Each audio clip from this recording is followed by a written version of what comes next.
Hello students, welcome back to my YouTube channel. I hope you all are doing well. So students, आज हम BPSE 146 जिस book का नाम है conflict resolution and peace building, आज हम इसकी यूनिट 1 को डिस्कस करेंगे, meaning and concept of conflict. इस बुक में हम कॉन्फ्लिक्ट के बारे में पढ़ेंगे कि भाई जैसे कैसे हम उनको मैनेज कर सकते हैं, ठीक है, कैसे सॉल्व कर सकते हैं। इस यूनिट को स्टार्ट करते हैं। इस यूनिट में हम 6 टॉपिक कवर करेंगे। सबसे first defining conflict, second conflict stage, third the life cycle of A conflict, fourth conflict categories, fifth conflict issues and last conflict over resources. सबसे पहले हम कॉन्फ्लिक्ट को डिफाइन करेंगे। कॉन्फ्लिक्ट होता क्या है? देखो, कॉन्फ्लिक्ट होता है कि जब ह्यूमंस आपस में इंटरेक्ट करते हैं, ठीक है, तो वो इंडिविजुअल भी कर सकते हैं, ग्रुप में भी कर सकते हैं, तो उनके बीच में जो क्लैशेस आते हैं उसको हम क्या बोलते हैं? कॉन्फ्लिक्ट बोलते हैं, ठीक है। तो कॉन्फ्लिक्ट बहुत सारे वेरियस टाइप्स के होते हैं, जैसे पर्सनल हो गया, इंटरपर्सनल हो गया, ऑर्गेनाइजेशन हो गया। देखो, कॉन्फ्लिक्ट पॉजिटिव भी हो सकते हैं और कॉन्फ्लिक्ट नेगेटिव भी हो सकते हैं, ठीक है, ज़रूरी नहीं है कि कॉन्फ्लिक्ट सिर्फ नेगेटिव ही हो। नेक्स्ट टॉपिक है कॉन्फ्लिक्ट स्टेज। देखो, इसमें आपकी 4 बेसिक स्टेज बताई गई हैं कॉन्फ्लिक्ट की। सबसे फर्स्ट है इंट्रापर्सनल, जो कॉन्फ्लिक्ट्स इंडिविजुअल, ऑर्गेनाइजेशन और नेशन के बीच होते हैं, ठीक है, उनको हम बोलते हैं interpersonal conflict. Second, intrapersonal conflict. देखो, इंटरपर्सनल कॉन्फ्लिक्ट वो होते हैं जो 2 या 2 से ज़्यादा इंडिविजुअल्स के बीच में हो, ठीक है, 2 ऑर्गेनाइजेशन के बीच में या फिर 2 नेशंस के बीच में हो। और आपका इंट्रा ग्रुप होता है जो कि कॉन्फ्लिक्ट सेम ग्रुप मेंबर्स के साथ हो, ठीक है, जैसे कि आप एक ग्रुप में हो और आप में कोई भी कॉन्फ्लिक्ट हो जाए। और इंटर ग्रुप होता है कि जो कॉन्फ्लिक्ट 2 या 2 से ज़्यादा ग्रुपों में हो, उसको हम बोलते हैं इंटर ग्रुप कॉन्फ्लिक्ट, ठीक है। नेक्स्ट है आपका the life cycle of A conflict. देखो, इसमें आपको बिल्कुल कॉन्फ्लिक्ट जहाँ से अराइज हुआ, मतलब कॉन्फ्लिक्ट फॉर्म होने से लेकर और कॉन्फ्लिक्ट सॉल्व करने तक की सारी स्टेजेस बताई जाएंगी। सबसे फर्स्ट है आपकी इमरजेंसी, कि भाई जब भी आपको कॉन्फ्लिक्ट अराइज हुआ, ठीक है, जैसे कि क्या होता है कि ऑर्गेनाइजेशन में बात करते करते कॉन्फ्लिक्ट हो जाते हैं, क्योंकि क्या होता है, हमारे मिसमैच होते हैं आइडियाज़, ठीक है, भाई सबका सोचने का तरीका अलग होता है, ठीक है, मिसकम्युनिकेशन की वजह से भी हो सकता है। उसके बाद होता है कि कॉन्फ्लिक्ट क्या है, कॉन्फ्लिक्ट तो हो गया हमारा, ठीक है, उसके बाद हमें ये देखना है कि भाई दोनों पार्टीज़ को ये पता है कि कॉन्फ्लिक्ट हुआ है। मतलब कि कई बार क्या होता है कि हम बात करते करते बहस करने लग जाते हैं, पर देखो कुछ क्या होता है, उसको इग्नोर कर देते हैं, अरे चलो कोई बात नहीं, वो बात वहीं ख़त्म हो गई। पर समटाइम्स क्या होता है कि सामने वाली पार्टी अवेयर ही नहीं होती कॉन्फ्लिक्ट हुआ भी है या नहीं हुआ, ठीक है, तो फिर क्या होता है, उसके बाद कॉन्फ्लिक्ट अवेयर हो जाती है सामने वाली पार्टी, फिर जो हमारा कॉन्फ्लिक्ट है वो एक पीक पे पहुंच जाता है, ठीक है, उसको सॉल्व करना क्या है, बहुत ज़्यादा ज़रूरी है। तो फिर हम उसको क्या है, सॉल्व करते हैं, ठीक है, नेगोशिएट करते हैं सबसे पहले, ठीक है, कॉन्फ्लिक्ट सॉल्व करेंगे, डिफरेंट टेक्निक्स हम यूज़ करते हैं, ठीक है। लास्ट में क्या है कि भाई हम एक एग्रीमेंट कर लेते हैं या फिर हम उसकी बात को समझ जाते हैं, हमें जो भी करना होता है वो। देखो, जो कॉन्फ्लिक्ट रेजोल्यूशन का एक नेचर होता है, या तो आप दोनों जीत गए, ठीक है, या फिर एक जीत गया, एक हार गया, या फिर दोनों हार गए, ठीक है, ज़रूरी नहीं कि आप हर कॉन्फ्लिक्ट जीतो ही। नेक्स्ट टॉपिक है क्राइसिस प्रिवेंशंस। देखो, क्राइसिस प्रिवेंशंस होता है कि भाई कॉन्फ्लिक्ट, जो भी कॉन्फ्लिक्ट है ना, उसको आइडेंटिफाई करो, उसको मैनेज करो और उसको ख़त्म कर दो, ठीक है। नेक्स्ट है आपका कॉन्फ्लिक्ट मैनेजमेंट, कि कैसे आप कॉन्फ्लिक्ट को मैनेज कर सकते हो, ठीक है। भाई अगर कोई कॉन्फ्लिक्ट हुआ है तो आप क्या है, उसको मैनेज करो, मतलब उसको वहीं पे सॉल्व कर दो, ठीक है। उससे क्या है कि आपका जो भी रिलेशनशिप है वो मेंटेन रहेगा, ठीक है, कोलैबोरेशन आपकी प्रमोट होगी। नेक्स्ट टॉपिक है क्राइस मैनेजमेंट।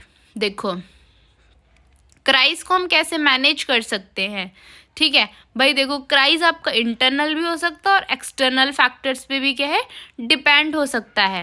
देखो भाई, क्राइस तो कभी भी आ सकता है ना, पर ज़रूरी क्या है, उसको सॉल्व करना, ताकि आपका जो रिलेशनशिप है वो ज़्यादा लॉन्ग टर्म के लिए चले, और सबसे इम्पॉर्टेंट, कम से कम डैमेज के साथ हमें क्राइस को मेंटेन करना आना चाहिए, ठीक है। नेक्स्ट है कॉन्फ्लिक्ट सेटलमेंट। देखो, कैसे हम कॉन्फ्लिक्ट को सेटलमेंट कर सकते हैं। भाई देखो, मान लो कॉन्फ्लिक्ट तो अब हो गया, उसको तो हम नहीं कर सकते, उसके बाद क्या है, हम नेगोशिएट कर सकते हैं, ठीक है। नेगोशिएट सबसे एक आपका अच्छा ऑप्शन है, ठीक है, या आप दूसरों की बात समझ लो और बेहतर है, ठीक है। नेक्स्ट टॉपिक है कॉन्फ्लिक्ट रेजोल्यूशन।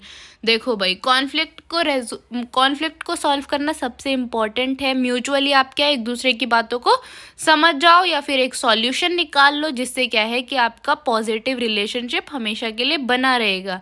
ठीक है, कॉन्फ्लिक्ट सेटलमेंट बहुत ही ज़रूरी है। ठीक है, जिससे आपकी लॉन्ग टर्म हार्मनी होगी और आप चीज़ों को बेहतर तरीके से समझोगे। ठीक है, पॉजिटिव रिलेशनशिप को मेंटेन करने के लिए आपको कॉन्फ्लिक्ट क्या है, सॉल्व करना ही करना पड़ेगा। ये तो है नहीं कि आप हमेशा ही लड़ाई करके रखो, अरे कॉन्फ्लिक्ट हो गया कोई दिक्कत नहीं है, ऐसा नहीं हो सकता है। कॉन्फ्लिक्ट सॉल्व करना जरूरी है, वो आपको अपनी पर्सनल लाइफ में भी, ऑर्गेनाइजेशन में भी। ठीक है, गवर्नमेंट जॉब करते हो आप तो भी कॉन्फ्लिक्ट तो सॉल्व करना ही पड़ेगा, क्योंकि हमें क्या है कभी ना कभी किसी इंसान की ज़रूरत पड़ सकती है। नेक्स्ट है कॉन्फ्लिक्ट ट्रांसफॉर्मेशन। कैसे, देखो भाई, कॉन्फ्लिक्ट को हम कैसे सॉल्व कर सकते हैं। पहले तो सबसे पहले उसकी जड़ को जानो, भाई दिक्कत किस बात में है।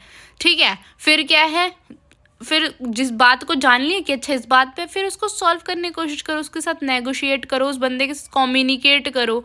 ठीक है, अपने रिलेशनशिप को अच्छा बनाओ।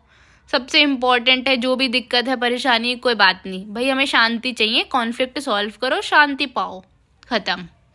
नेक्स्ट है आपका पीस बिल्डिंग। देखो, कॉन्फ्लिक्ट होता है, एक टाइम होता है कि जिस पे आप क्या है कि बिल्कुल ही बहसबाजी पे आ जाते हो, तो ठीक है कोई बात नहीं, पर आप थोड़ी क्या है शांति बना के रखो। ठीक है, सामने वाले की भी आप बात समझने की कोशिश करो। ठीक है, एक अच्छा इन्वायरमेंट क्रिएट करो। ये नहीं है कि बस जी हम तो लड़ाई झगड़े पे उतर गए, नहीं, थोड़ी शांति बना के रखो, वो बहुत इंपॉर्टेंट है। ठीक है, नेक्स्ट है कॉन्फ्लिक्ट कैटेगरीज। इसमें आपकी दो तरह की कैटेगरीज बताई गई हैं। सबसे पहले है नॉन वायलेंट एंड सेकंड है वायलेंट कॉन्फ्लिक्ट। देखो, नॉन वायलेंट कॉन्फ्लिक्ट्स होते हैं जहाँ पे हाथापाई नहीं होती, सिर्फ भाई नेगोशिएशन एग्रीमेंट करके कि आपके कॉन्फ्लिक्ट सोल्व हो जाते हैं। इसके कुछ की कैरेक्टरिस्टिक्स बताए गए हैं, जैसे एब्सेंस ऑफ फिजिकल वायलेशन। यहाँ पे फिजिकल वायलेशन नहीं होता, जितनी भी बहसबाजी होती है वो सिर्फ आपकी बातचीत में होती है। ठीक है, वर्बल एक्सचेंजेस में होती है। ठीक है, यहाँ पे किसी भी फोर्स का यूज़ नहीं किया जाता। यहाँ पे क्या है, सिर्फ स्ट्राइक्स होती हैं आपकी, सिविल डिसोबीडेंस होता है, बॉयकॉट कर दिया जाता है, बस इससे ज़्यादा कुछ भी नहीं होता। ठीक है, नेक्स्ट है आपका वायलेंट कॉन्फ्लिक्ट। भाई जहाँ पे क्या है, हम सीधा हाथापाई पे उतर जाते हैं। ठीक है, हम चाहते ही नहीं है कि भाई प्यार मोहब्बत में क्या है सॉल्व हो जाए कॉन्फ्लिक्ट, नहीं, हम तो जी लड़ाई करेंगे। जहाँ पे क्या है डिस्प्लेसमेंट होती है। ठीक है, नुकसान होता है हमारा। ठीक है, हमारे रिलेशनशिप्स खराब हो जाते हैं। ठीक है, इसके कुछ की कैरेक्टरिस्टिक्स बताए गए हैं, जैसे कि सबसे फर्स्ट है यूज़ ऑफ फिजिकल फोर्स। हम लड़ते हैं, झगड़ते हैं, ठीक है, उसमें भाई डेथ भी हो जाती है लोगों की। ठीक है, इससे क्या है बहुत ज़्यादा इफेक्ट पड़ता है, वॉयलेशन से भाई नुकसान तो होता ही है।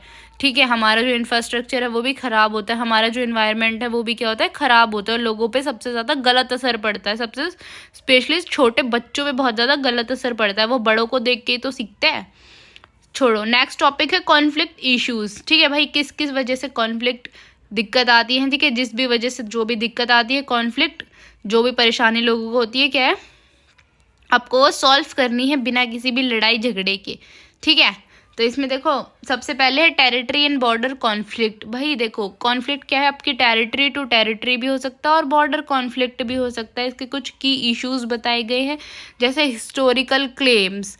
देखो भाई, क्या होता है कभी कभी कि हम बहुत सारी चीज़ों को लेके बहुत पर्टिकुलर होते हैं, जिसकी वजह से क्या है कॉन्फ्लिक्ट हो जाता है। ठीक है, एक नेशन में ही कॉन्फ्लिक्ट हो जाते हैं, ज़रूरी नहीं है कि हमें दूसरे नेशन की हेल्प लेनी पड़े। ठीक है, एथनिक एंड नेशनल आइडेंटिटी।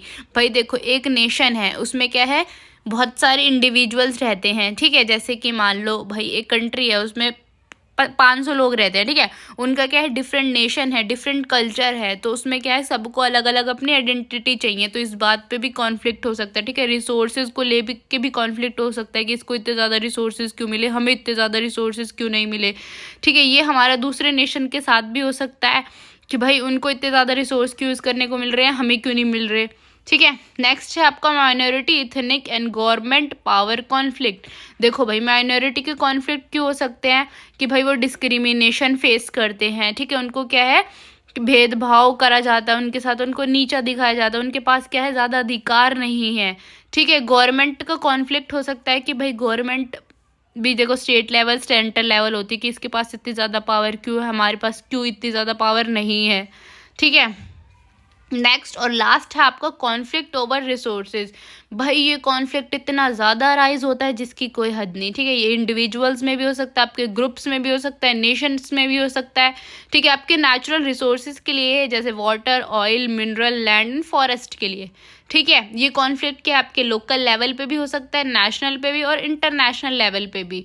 देखो भाई इसके कुछ की इश्यूज हैं, जैसे सबसे फर्स्ट है स्कैरसिटी ऑफ रिसोर्सेज। देखो जब क्या है हमारी पॉपुलेशन दिन प्रतिदिन बढ़ती जा रही है और कुछ लोगों को क्या है कि बहुत ज़्यादा रिसोर्सेज मिल रहे हैं और कुछ को नहीं मिल रहे, तो इस वजह से क्या है कॉन्फ्लिक्ट अराइज होते हैं, ठीक है।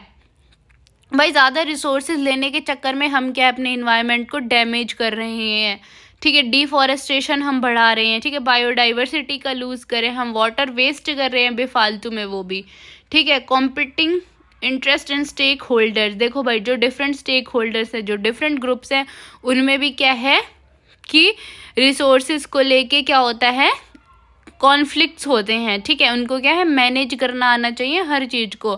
गवर्नमेंट तो भाई देखो अपना फ़ायदा देखेगी कि हमें तो जी इकोनॉमिक ग्रोथ करनी है, हमें तो बस रिसोर्सेज चाहिए, हमें किसी से कोई मतलब नहीं है, ठीक है। हमें क्या है अपनी इकोनॉमिक ग्रोथ करनी है और हमें अपने जो भी इंडिविजुअल्स हैं उनको क्या है एक अच्छी लाइफ देनी है, तो इस वजह से क्या है कॉन्फ्लिक्ट होते हैं, ठीक है। आई होप कि आपको यूनिट समझ आई होगी। अगर फिर भी आपको कोई डाउट है तो आप मेरे से कमेंट्स में पूछ सकते हैं। And thank you for watching.